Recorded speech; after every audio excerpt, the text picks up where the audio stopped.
Hello everybody, Sunday Elijah here. I'm going to continue the leadership series that we're doing right now. And the series, of course, is called A Leader is a Ladder. A Leader is a Ladder. And the topic of today is how to develop other people.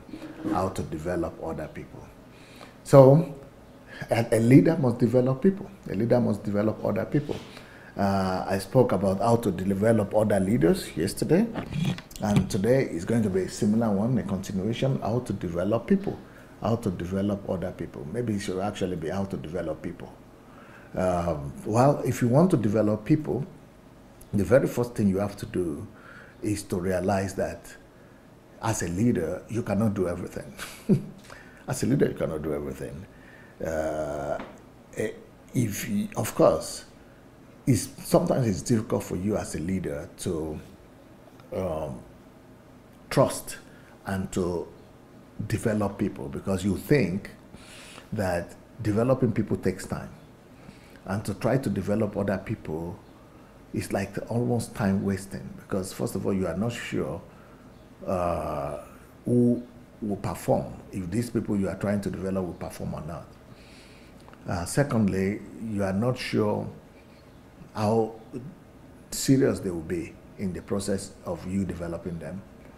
Number three, you are not sure the speed of their development. Maybe it's going to take 5 years, and you would be thinking in your head, why should I wait 1 year or 2 years or 3 months or 6 months or 5 years to develop this person when I can just do it in myself? It will be faster for me to do now. Let me just do this thing myself, rather than spending all this time to develop these people. Yeah, that is what it feels like. That is what you feel like doing when you are a leader. You always feel like it is faster to do the work yourself than to give it to somebody that will take longer time, than to give the work to someone that will not do it as fine and as beautifully and as nicely as you would have done it. That it is definitely better for you, because you will do it quicker. You can guarantee the result by yourself. If you yourself you are doing the work, you can guarantee the result. You know the quality that that is required. You will not waste time to be giving the instruction over instruction, and then you will not need to repeat the work if the work is not done properly, because most of the time when you are giving people apprenticeship, when you are giving people apprenticeship, you might need to repeat the work and redo the work after they thought they have done it. So you know, so it looked like more of a disadvantage to raise people, to develop people.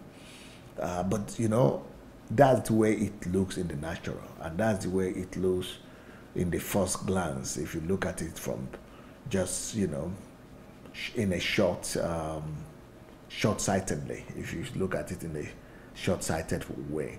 But if you want to look at it in a perspective, in the perspective of the future, and looking at it at a long-term something, long-range situation, you will see that no matter all these, despite all these disadvantages that we're talking about, it is still better to develop people.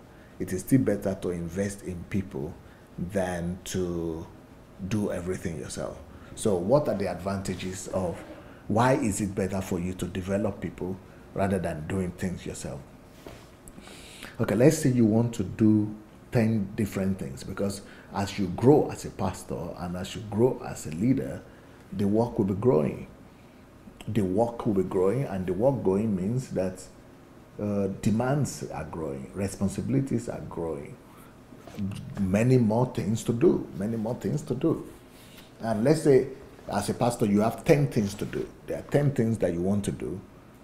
Before you could be able to run from joint 1, 2, 3, 4, 5, 6, 7, 8, 9, 10, you alone in one day, 1, 2, running from one joint to the other, is going to be too strenuous for you. It's going to be almost practically impossible for you to be doing and combining 10 different things at the same time. No matter how good you are in those things, time will just be against you. You will not be able to do all those things yourself. You will not be able to control all the 10 people, all the 10 works on the same level, at the same quality. And you might not even get to all the 10. You might be stuck with 1 or 2. So it is always better, in that case, to develop 10 people to do 10 works than for one person to be trying to do the work of 10 men. I don't know if you get it or not. So instead of you jumping from 1 to the 2nd, 3rd, 4th, 5th, 5th, 6th, 7th, 8th, 9th, 10th, you know, that is much more always difficult. No matter how good you are, no matter what an expert you are, it is always much more difficult to jump to be doing a job of 10 man by yourself. I mean, a job of 10 men. It's always more difficult to do the job of 10 men by 1 man. So what is easier? What is easier is for you to call all these people you say they are not perfect, or they are not specialists, or they are not good, to spend time to train them, spend time to instruct them. And once you have finished training them, even though they are not as good as you are, but if you have 10 people and you train the 10 people, you teach them, you coach them, and you put them at to be responsible for each one of those 10 tasks that you have. So you have 10 people doing the work of 10 people, rather than 1 person doing the work of 10 people. So instead of you running from 1, 2, 3, 4, 5, 6, 7, 8, 9, 10, which you might not even be able to cover in a day, you now have 10 different people sitting down to do 1 work each, but 1 person is responsible for 1 work. 1, 1, 1, 1. So 10 people are now doing the task of 10 people. They are doing 10 different tasks, but there are 10 people there. It's much better than you alone trying to do the work of 10 men. That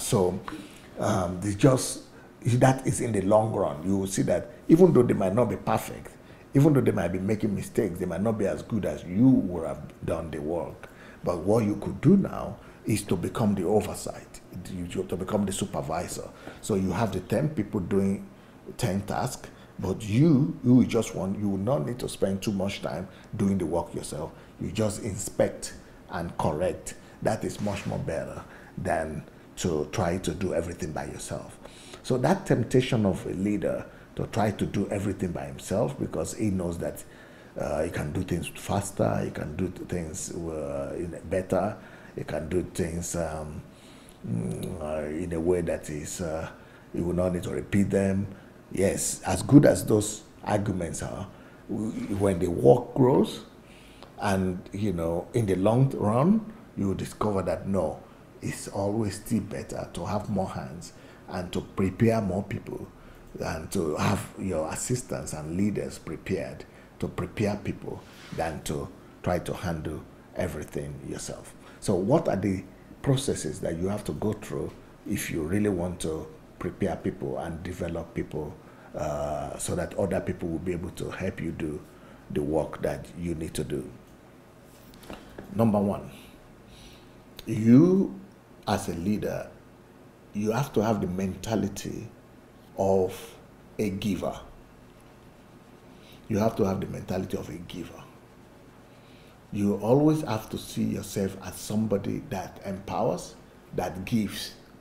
You shouldn't have the mentality of a taker. If you have the mentality of a taker, then you will only be waiting for offerings. You will only be waiting for tithe. And it is only people who can give tithe or offering or something else or service that will be welcomed by you, that will be treasured by you, that will be celebrated in your environment. So that is very fundamental. You shouldn't have the mentality of a taker. A leader shouldn't be a taker. A leader should be a giver. So for you to be a successful leader, for you to be a great leader, your mentality shouldn't be about taking from people. Your mentality should be about giving to people. So you have to deal with yourself in that area. It's something where you have to deal with yourself. You have to deal with yourself. Don't go out, step out as a minister or as a leader, trying to see what you can get from people, trying to see what people can offer you. If you do that, you are already a failure. Yes, in the short while, you might, be, successful, and everybody might be celebrating you. It's like everything is working out. But in the long run, those people are going to discharge you. You are going to lose everything, and you are not going to be successful as a leader. So if you really want to be a great leader, think about the fact that you go into leadership to give. You go into leadership to give. You go into leadership to serve. And that's what Jesus meant when he says that anybody who wants to be the first among you must be the last. Anybody who wants to be the leader among you must be the servant. If you want to be the number one, you must be the slave of all. So the ability to make yourself the servant. The servant is the one that gives. The servant is the one that serves. So if you that has to be your mentality, that you are here not to collect from people but to give to people. Over the years as a pastor, I've seen a lot of people leave me and castigate me, betray me, leave me, and go to somewhere else. But what I've also noticed is that it has never hurt me, and it has never disturbed me, and because I don't take from people.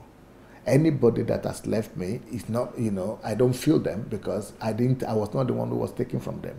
I was the one who was giving to them. So if anybody leaves me, it's a relief, because thank God there are fewer mouths to be fed. It's just like saying you are the landlord of a house and you have 20 people that you have to work to feed on a daily basis, and five or 10 of them decide to leave you. Out of 20, only 10 left, and you said, they are not bringing anything, though. They are not contributing. They are not, bringing anything. You are the one, feeding them, contributing, giving them anything. So the weight on you is reduced by half. You should rather be rejoicing. So that is why a leader would not cry when people split the church, or when people run away, when they go away. If you are, of course, that is if you are a leader that gives. If you are a leader that is a giver. But if you are a leader that collects, if you are a leader that is only receiving, if you are a leader that is receiving more than giving, then you are going to be pained. It's going to pain you. You are going to be hurt. You are going to be angry. You are going to be mourning, because now you don't have a job.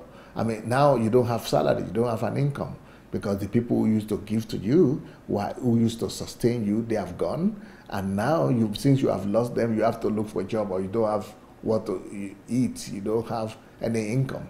But if you don't make people as a source of your gain, if you don't make people as a source of your income, if you are not looking at people as people to get from, if you are looking at people as people to rather give to, if you are the one giving, anybody that would leave you or betray you or split or break away from you, they are only making your life easier.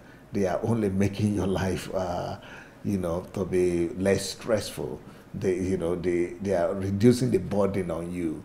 But if what you have been doing is depending on them, accepting from them, waiting for them to give to you, if you are looking at ministry as something that sustains you, that gives to you, then every time people leave you, every time people desert you, is a whole catastrophe, because then you think that you are losing something. So, to be a people developer, to be able to develop other people, make sure that you are the one giving to them. If you are the one giving to them, even if they leave, other people will always come, because people want to receive. People always want to receive. So if you are the one giving to people, other people will come and take their place, and because they want to receive as well. And while you are giving, a giver would never lack, really, because other people want to come to receive from them. So people will take their place, but you also learn from the process, and then you'll be able to also find out the people that really belong in your team, that really belong to you, and you'll be able to find out who is faithful and who is not faithful. So a leader must be a giver. So look at yourself as being a giver. That is number one. Number two, You, as a leader, to be able to develop other people, you must always look for opportunity to impact other people, to impact to them what you have, to impart to them the gifts that you have. So anything that you know how to do, look for a way to train other people to do it. Look for a way to teach other people to do it. Look for a way to encourage other people to receive it. So that is part of being a giver.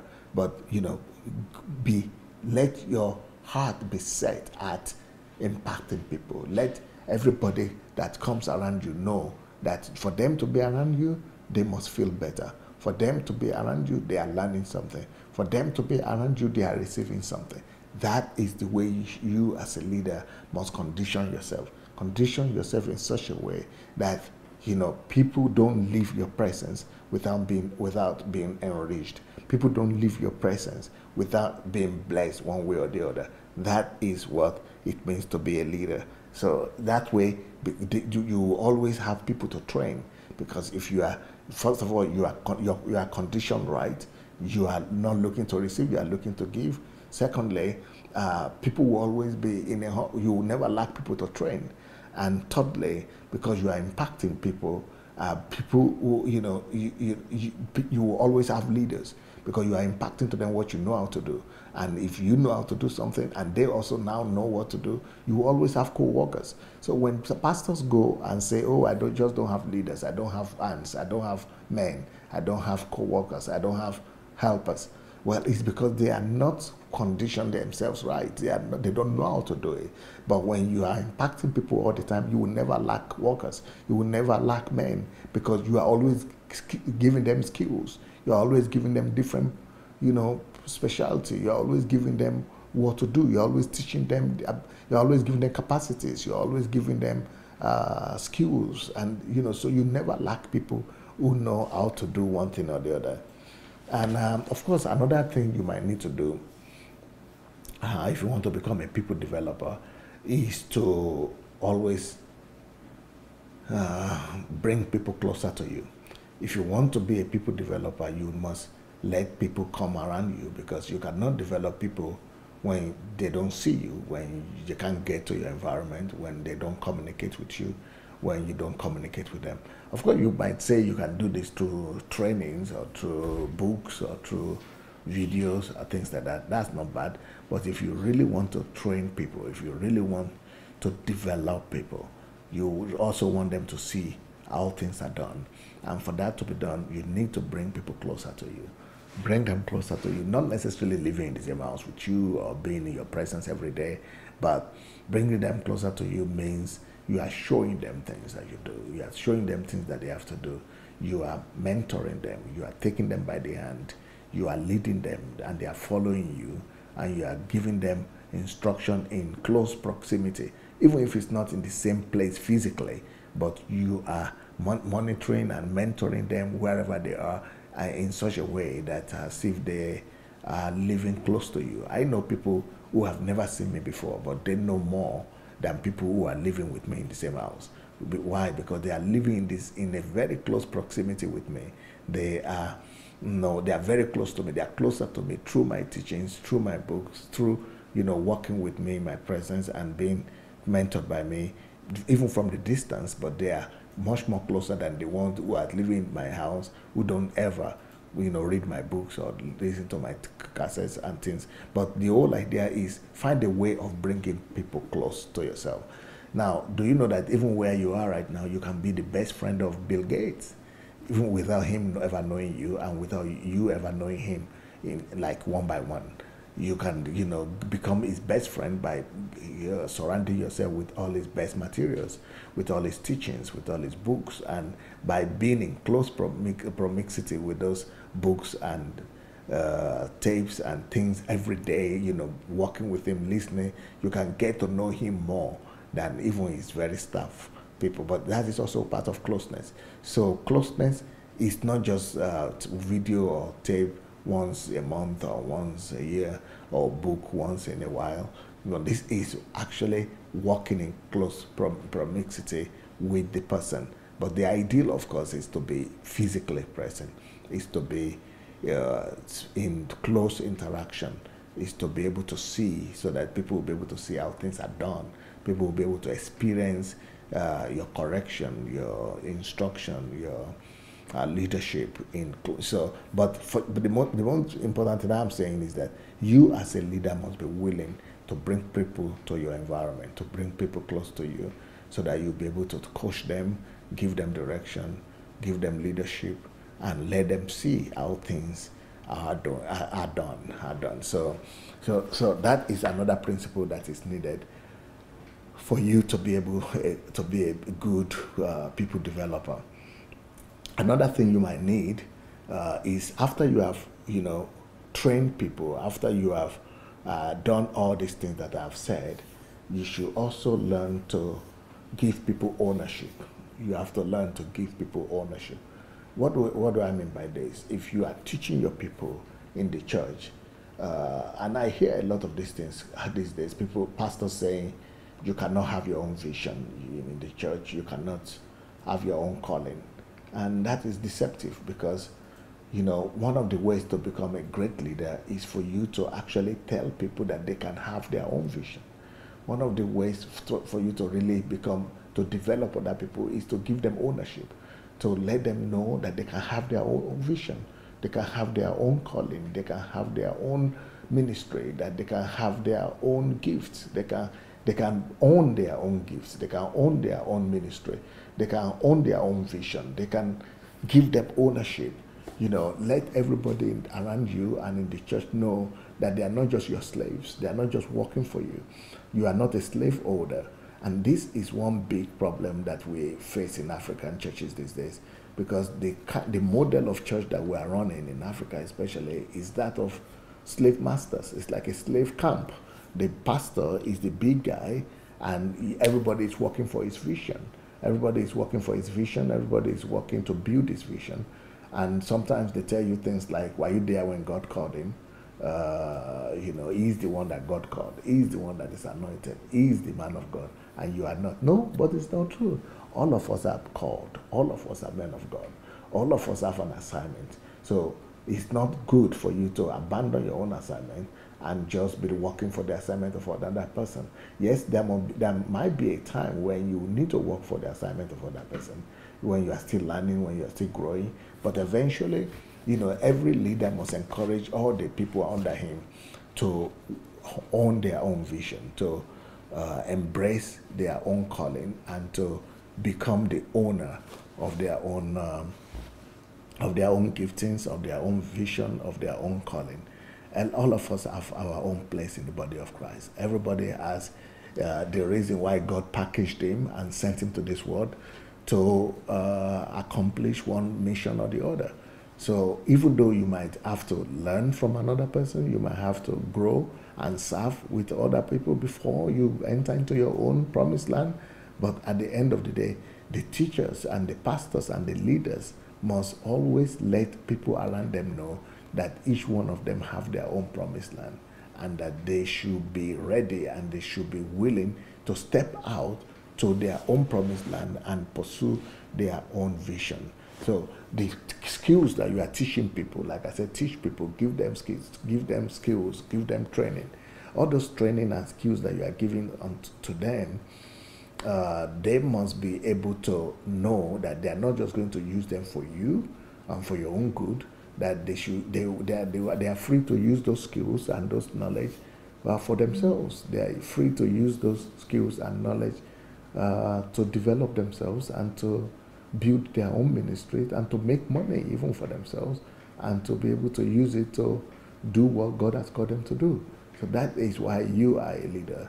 You are there not just to use people and tell people to become your slaves, your servants, and to work for your vision only, but you must be able to tell them that no, you are there for them. God raised you up for their sake, and that whatever you are teaching them is not just to help you build your own vision. It's not just to help you become who God wants you to become, but that everything you are teaching them, every skills that you are giving to them, is for their use, is for their own good as well.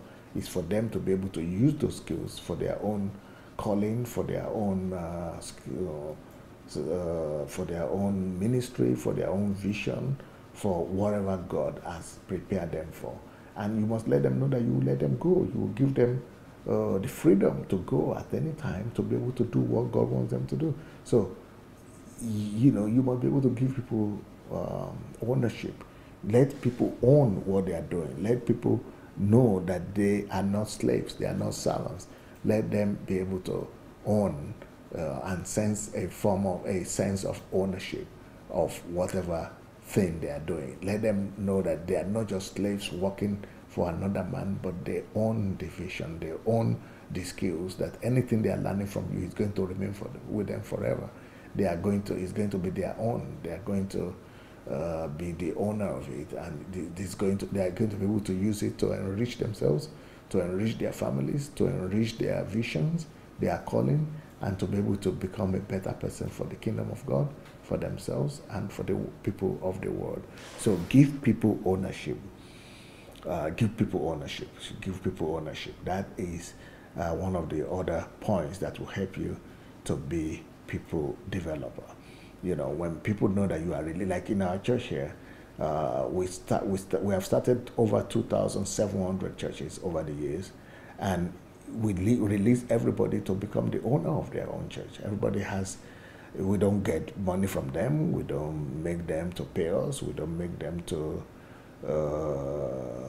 bear our name, or to, all the papers are on them, the documents are on them, the buildings and everything. We give them ownership. They serve, and they are the owner of the places where they are serving. So that is, maybe they are faithful in little, but they become the owner of their own as time goes on. So, well, I think that will be all for now. We have to encourage you to go and join the mentorship program. And the way to do it is to go to sundayadelajablog.com/mentorship, sundayadelajablog.com/mentorship. And if you want to join our History Makers training in the future, the way to do it is to write to hmt@godembassy.org, hmt@godembassy.org. That is History Makers training @godembassy.org. And they'll be able to give you all the information of when the next one is coming up, and all the other information that you will need. If you want to read my books, you can read them for free on Kindle Unlimited. But apart from Kindle Unlimited, you can buy them on Amazon as well.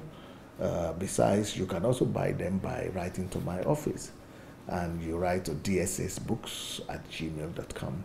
But especially if you want to buy more than one, if you want to buy in bulk, go write to dssbooks@gmail.com. Sorry, dssbooks@gmail.com. dssbooks@gmail.com.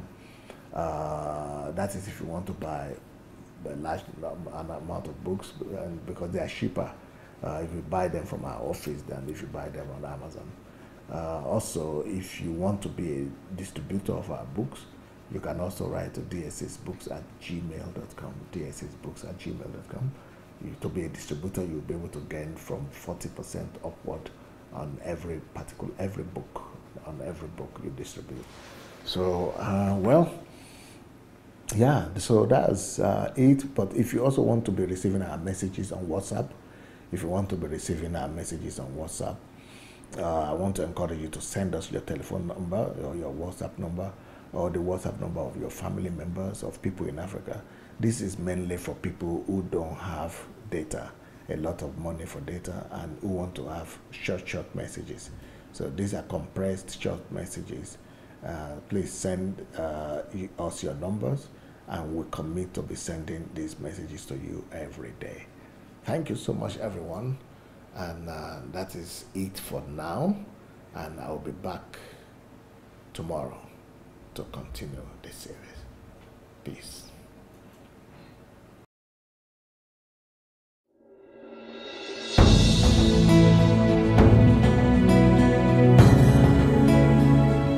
Hello, ladies and gentlemen. How are you, my friends, watching this program today? Thank you for deciding to watch this program. We're greeting you from Kyiv, Ukraine. My name is Sunday Adelaja, I'm the senior pastor of the Embassy of God Church here in Kiev, Ukraine, but also I'm the patron and the president of the History Makers Bible School in England, in London, and of course in Germany, France, and New York. But we want to focus on the History Makers in London right now. I have some people here with me in Kiev, and we want to, who are graduates of the Bible School. And I want to talk to them just for you to get to know more about what we're doing and what the Bible School is about. And we want to convince you today that you need to enroll in that Bible School. The good thing about this Bible School is that you really don't need to get some time off your regular duties or go off the school or job to go to the Bible School. This Bible School is unique in the sense that you only need to come once a month to the class. Once a month, 1 day a month. You need just 1 day in a month, one Saturday in a month, from morning till evening. But it's going to be enough for you to get all what you need for your life to be transformed. So please call as many people as you could right now, and let's get to discover more about the History Makers Bible School. Today I have with me brother and Pastor Benga. How are you doing today? I'm very well, thank you. And we have Sister Funke Daudu. Bless you. Thank you very much. Now, how did you get to know about Pastor Sunday and this funny and strange guy? Okay, I got to know about Pastor Sunday through another pastor who had been a mentor and elder brother, friend of mine. I had worked closely with this pastor for many years, and one thing that struck me... Who is that pastor, by the way? It's Pastor Tony Rapu.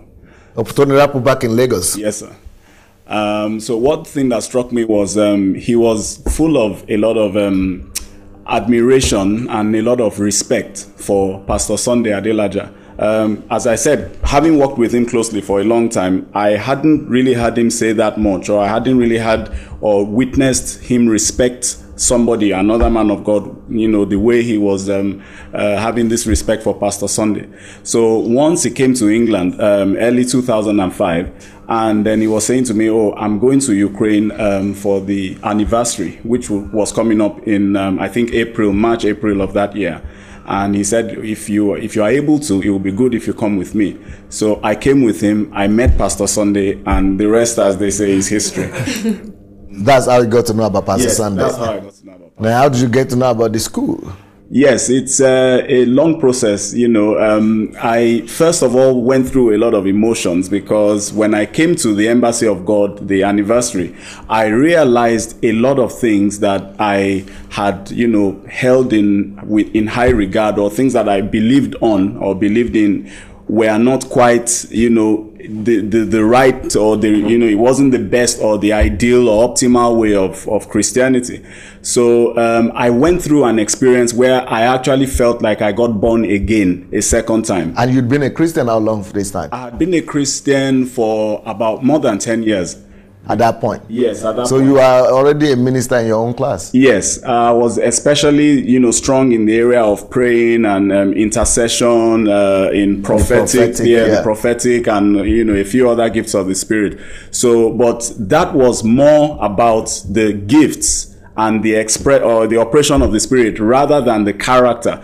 I started to discover that character is much more important, because there is a scripture that says that when there are tongues or prophecies or whatever it is, they will fail. He said, but love abides, and love is a manifestation of character. So that's one of the first things I encountered in the person of Pastor Sunday, in the atmosphere, in the, you know, the quality of the Christians, his followers and his servants that I met.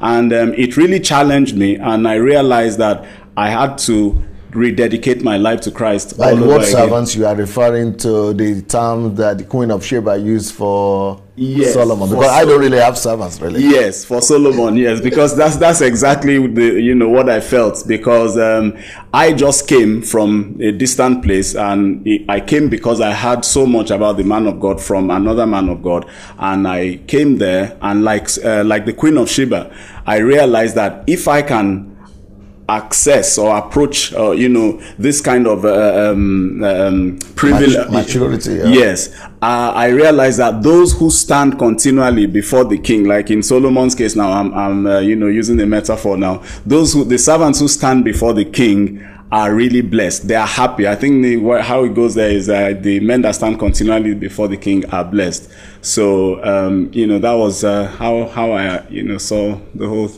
So you said by coming to Kiev, it gave you a fresh experience so much that you felt you actually got born again afresh. Oh yes, I hear so many people talk about that. Yes, all the time. I've heard people from Nigeria say that. I've heard people from America say that. I've heard pastors say that. Yes. People breaking down, weeping, and saying, "Wow, as if I was never a Christian. Yes. Where was I? What happened? Yes. Were we really born again?" And they were having such a renewal. Yes. That their lives so much changed that some of them now come to Kiev every year. Yes. But if not everybody will be able to come to Kiev every year, so that's why we decided to open the Bible school in London. Yes. And just one weekend, just one Saturday a month. Yes, now, Funke, right? Yes. How are you, Funke? I'm very well. How did you get to know about Kiev all the way from London? I got to know about Kiev through the Bible school. But last year, summer, around about August, I got to hear about the Bible school, and Bankole from my church, Bankole Akinade, suggested that I go to the Bible What church is that? Trinity Chapel. That is Redeemed. It's part of the Redeemed movement. And that was how I found out about the Bible school, and through the Bible school, I found out about coming to Kiev. When Bankole, suggested that I come to the Bible school, because a few of us are actually in the Bible school, enrolled in the Bible school from your Chapel. church. Yes. My first impression was I don't want to go to a Bible school because I felt I was going to learn about theology, and I just felt, look, I'm a practical. The stereotype about Bible school is quite negative. I've never been to Bible school, but I've always seen it as you would just go and study Bible, or it's theological.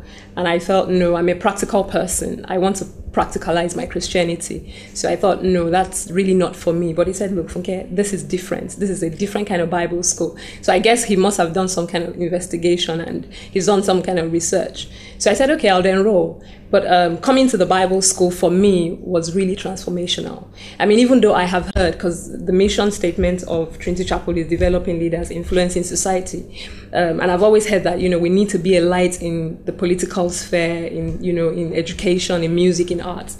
But I've never really had the understanding of how to communicate my Christianity, in such a way that I can truly be a light in those spheres. But coming for the very first time to the Bible school really opened my eyes to see that. Of course, I came to a point where I realized that, what have I been doing in church? And you'd been born again since when? I mean, for how many years by then? I've been born again for 13 years. At that point? At that point. And I felt, this is real influence. This is really influencing society. And for me, So you were wondering, where was I all these years, all these 13 years in Christianity, and I never knew something like this was existing on the face of the earth, that Christianity could be so practical. Yes.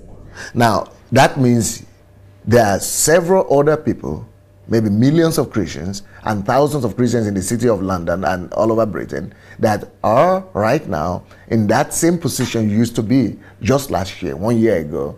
They think everything is great. They're going to church, having great time, they have great church, great pastors, they are ministers, pastors, and they never even thought about it, that they could be missing out on something. Yes. What will you tell those kind of people? First of all, what I would say to them is, the first thing is to enroll, to come to the Bible school, not because they're coming to learn something they already know, even if they already know it. I think the advantage of coming to the Bible school is you are taught, the people who take the sessions are actually people who have, they are living in the reality of what influence means in the community. They don't just communicate that information to you, they are living it. They are, it's practical. They take you through, the steps of how to get there, of how to do it. And not just that, I think one of the sessions that I think is so impactful for me personally is the relationship between the state and the government. Now, in the society within the UK, it's like the church has to be on one side and the government has to be on another side. But, we have to work hand in hand. We actually have to be the solution providers. And, there was a demonstration about how that relationship can be so intact, so much that we are influenced. The Bible calls us that we are salt and light. And it says that, when we light a light, we do not put it under the bushel. So for me, it's like looking at that and looking at the practicality of how, as a Christian, I can influence in the political sphere. I can influence within education. I can be a part of lawmakers without even, being, in government. But as a Christian, I can influence in a practical way. So the Bible school actually teaches you how to actually do that, because most Christians know that Christians have to be the salt and the light. They have to influence, but they don't know how to go about it. So what this History Makers Bible School does is giving you the how on how to make an impact in your society. Yes, very much. And it gives you a lot of, I think another thing for me, every time I come to the class, I have to go back. It's like I have to go back to, what does it mean to be a Christian? I have to keep asking myself. Serious? Because I feel as Christians, we have been given the responsibility. So your definition of Christianity and a Christian changed. It changed. And you actually said after each class, yes, you actually had to go and evaluate. So I'm thinking, what does it mean? If I'm a Christian, then if I see ills in society, rather than look at the ills and say, oh, so what do we do? And then we don't really act on it. I should take the responsibility as a believer to be God's representative, come up with solutions and do something about it. So it's not enough to say, oh, I think for me personally, I've always been thinking, okay, God will show me what I need to do, or, but it's actually about meeting people's needs. And it's not about, I have to get a revelation, or I have to get a vision, or I have to work on the gift of the Spirit. Yeah. As a believer, we already have all of that endowed onto us. It has already been imparted to us as a believer.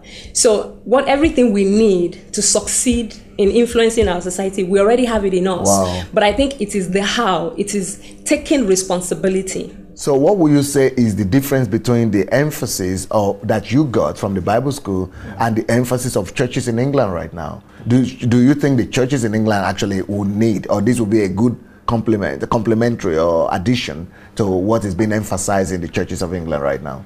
Yes, absolutely, because what I see is the emphasis seems to be on the gospel of salvation, which tends to focus on the man and his needs. And sooner or later, it brings about selfishness, because salvation and, a person giving his life to Christ is not about what you can get from Christ.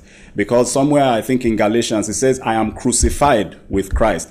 Nevertheless, I live, yet not I, but Christ lives in me. So Christ in me is, my desire, my goal is to satisfy Christ, is to do the will of Christ. It's not to, go after my own needs and my own desires. So the Bible school is actually teaching you to be, instead of self-focused, to be kingdom-focused. Kingdom-focused, yes. So, your focus is very different. For instance, I'll use a very practical example. The way I used to pray before, I had, like I said, been an intercessor for quite a while.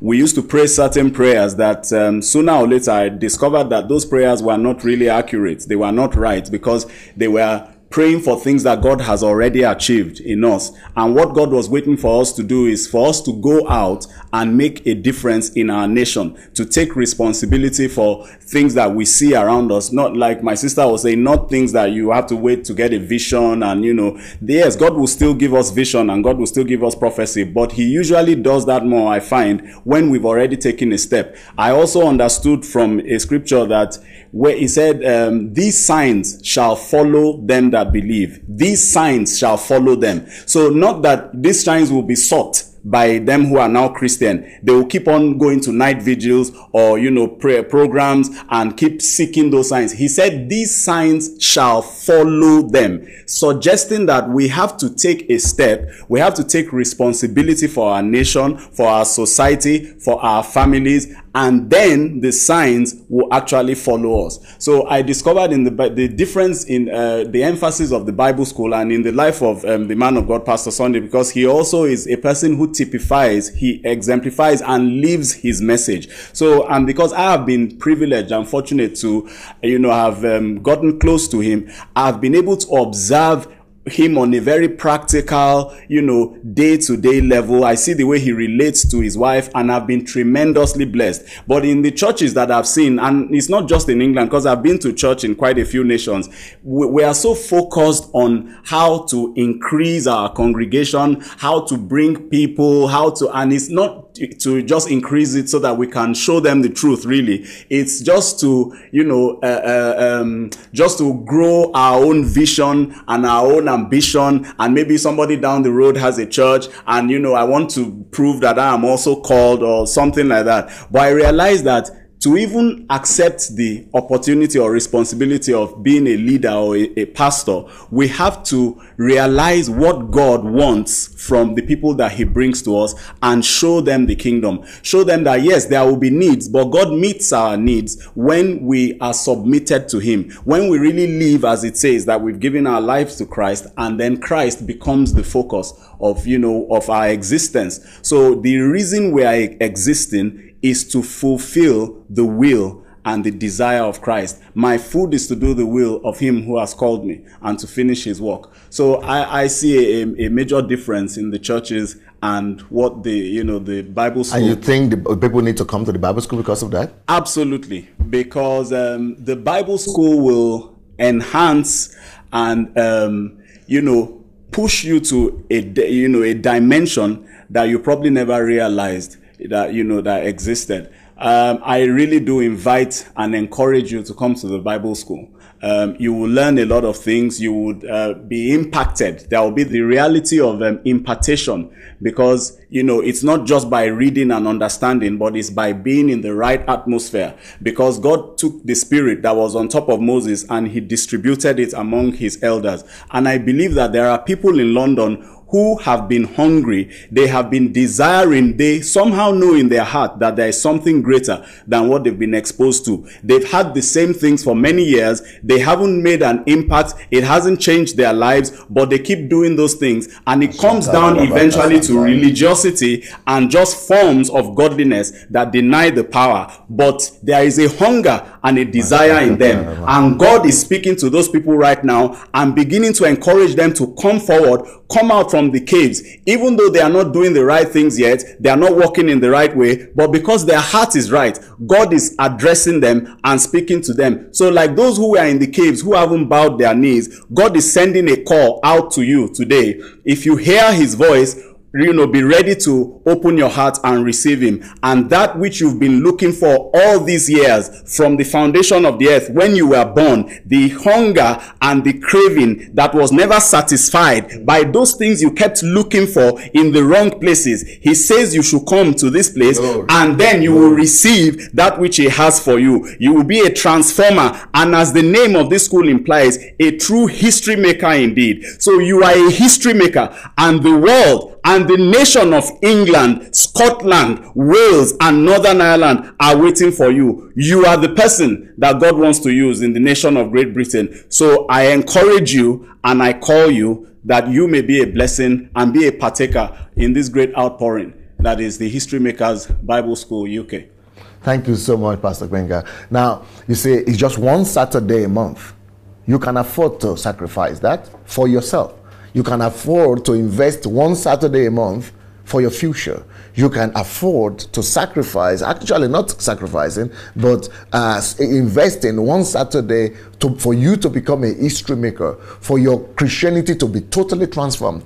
Pastor Benga said it. He said that he felt like he got born again afresh when he came across these teachings in the Bible school. And Funke said the same thing as well, that she had to analyze. Actually, every time she comes back from the class, she has to come and back analyze what Christianity really means and who is a Christian in the real sense. So just one Saturday a month, History Makers Bible School. Tell your friends, take your family members, and come and just get a revolutionary experience for yourself. Now, you also came to Kyiv. You are right now in Kyiv. What is that? What is your first impression, and what is that experience give you of coming to visit Kyiv? Because most people, when they think about Pastor Sunday and Kyiv, they only think about the large congregation, 20,000 or 25,000 people in that church, big church, white people. Is that just the same thing you got, or you got something even deeper? Obviously, I got something a lot deeper than that. There's something that my pastor always says, that church is not for sitting, it's not for gathering, it's for scattering. Yes. When he began to say that to us in church, that, look, we are not called, this church for the next 10 years, yes. We are not called to gather. We are called to scatter. That is very, very impactful. That's a kingdom mindset right there. That's a kingdom statement. Yes. And obviously for us, it's like, okay. And, sometimes pastor will mention our names, like, you as, you're not supposed to still be sitting or occupying the seats in the church. Yeah. That, and if we don't do something about the ills in society, nobody is going to bring the change. That the church needs to take responsibility. That's right. But coming to Kyiv for me, I came in April for the anniversary, and then now, and the summer fast. Coming to Kyiv for me even opened my eyes to see the bigger dimension of what it means to be a Christian in real life. I saw ordinary people who you would probably walk past the street and you wouldn't even think they could do anything much, who were actually transforming lives of thousands. I saw people who maybe, they would come and say, I used to be a drunkard for 30 years or 15 years or whatever, but now I'm heading I opened 10 rehabilitation centers. They are leaders of leaders of leaders, yes. And not just leaders who are sitting in church, occupying positions or occupying space, but they are leaders who are truly doing something. They are actively engaging with the community and saying, look, we are the change. Now, if we want the world to believe us as a church, and if we want them to accept the gospel, we have to begin to do something. And what I also saw is the focus is about meeting needs. Is about meeting the needs of the people in the community. I saw drug addicted people who have started rehabilitation centers for other drug addicted people. I saw people who maybe used to be prostitutes who came and said, look, now I've set up like a house for as a refuge for prostitutes. I mean, different people in different spheres. And I think what really blew my mind is also, the influence is not just, we're feeding the homeless, or these are orphanages. I saw influence in art, in culture, in media, in politics, in education. The clip that we watched, the video that we watched about the tramadol drug. Yeah. I mean, that just blew my mind. Revolutionary. Yeah. I saw the sacrifice, the commitment of the people. I saw, they had to go on a 21 days hunger strike. And they kept saying, look, this drug, you have to control, you have to stop this. And now Ukraine is the only nation in the world where that drugs is banned because of their action. Because of action. So I think it's, my pastor always says something that, look, it's not enough to just talk. You have to act. But seeing the reality, I mean, I didn't just see 2 or 3 people. I saw people came in hundreds saying this is what we do. And, I heard about the city of refuge. And I'm just thinking, my God. Is it sick Christianity? What kind of Christianity were we practicing? I'm just thinking. 100 cities. We are building 100 cities of refuge in this country. 100 cities. Not just one city, 100 cities in this country. And I think there was also something you said. You said, look, in Ukraine, or maybe in Kyiv, you are challenging the people to buy lands. Yeah. That, I mean, the goal of the aim. We have over 100,000 acres of land now, and we want to have at least 1 million acres of land. Wow. And you said something about, 40% of the population, should be Christians. Yeah. Not just Christians that, I have a big house or I have a big car, but Christians who are really influencing, who are really impacting. And it is until we begin to, take responsibility on that level, that the world will listen to us, the state will listen to us, the government will listen to us, the politicians will listen to us.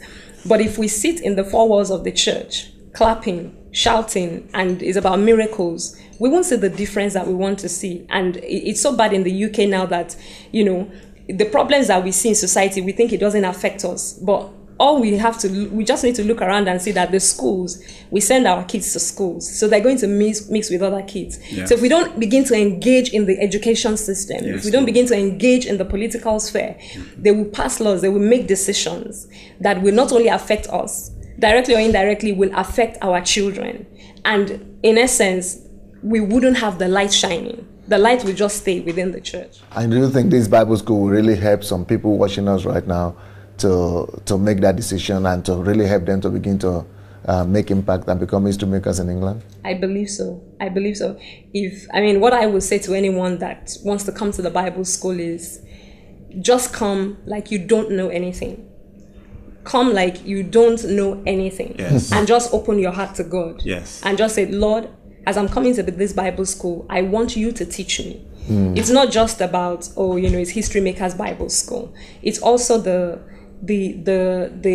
ability to be totally submitted to God and say, God, what are you trying to teach me? Because for me, coming to the Bible school, when I got there the first time, I knew this was where God wanted me to. And that's as a result of certain things that had been happening in my life. And in terms of ministry and just asking God, look, I need to have a focus. I need to have some kind of direction. Not that I didn't have the direction, but the Bible school is like, okay, this is the next step. It equipped me. And it taught you the how. And it taught me the how. How to make a difference in your life. Yes. Now our time is up. And what will you say to people who are even hearing about the Bible school for the first time?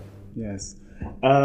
Well, it doesn't really cost you much. We have a website, hmbsuk.org. That's www.hmbsuk.org. Go on the website, have a look at what is available, register, and you have the opportunity to attend at least a class so you can make up your own mind. But I want to assure you and guarantee that you are taking a significant step in your destiny. You are not hearing or watching this by chance or by coincidence. God has an appointment. He has a divine time for you. And I know you must be a person who is desiring to fulfill the will of God in your life, to bring and demonstrate his kingdom to your generation. So I want to encourage you, if you are just hearing about this school for the first time, you have nothing to lose.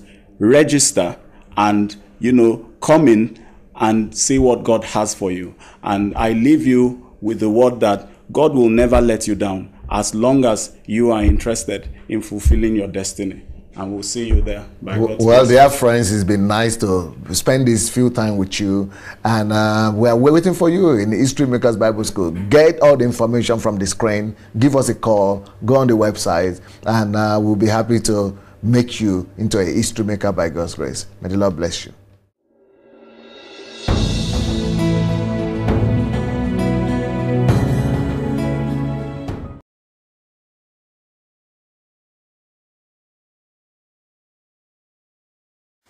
If you have been watching our videos and maybe you enjoy them, maybe you don't enjoy them, but still, we need you to help us spread the word. And for that to happen, we only need you to take 5 little steps. Please help us spread this word by liking the video. Then, if you have not yet subscribed to our channel, please go ahead and subscribe to the channel. We also need you to press the notification button. And the way to do that is to click on the bell. You see the bell there? Click on it. Then, of course, leave your comments. Let's know what you're thinking about each video. And finally, we need you to go and share the word. Share this video on your Facebook timeline, on your Instagram, and every other platform that you have. All right? Let's win the world for Christ. Thank you so much. Peace.